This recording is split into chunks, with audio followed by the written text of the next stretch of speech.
বিস Islamic institute Cox's Bazar মাদ্রাসার আমরা কিছু ছাত্রছাত্রীদের নিয়ে স্কাউটের প্রস্তুতি নিচ্ছি। প্রায় এক সপ্তাহ আমরা ওদেরকে ট্রেনিং করার পর যারা পারদর্শী হয়েছে তাদেরকে আমরা একটা সম্মান দিতে যাচ্ছি। তারা মানে এক ধাপ এগিয়ে আজকে তাদেরকে একটা আমরা স্টার দিব।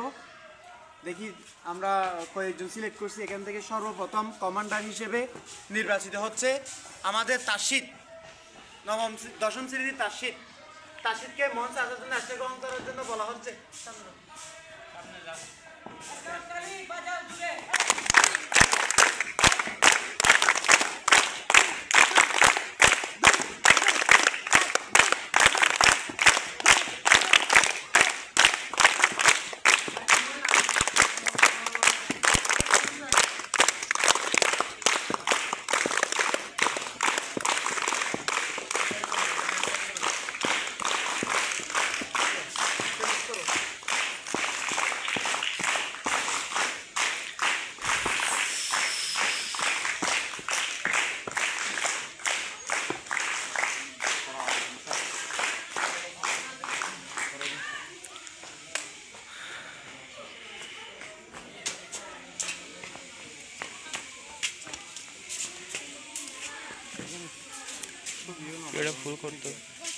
ভিডিও ফুল করতে হবে না, অর্ধেক অর্ধেক করে।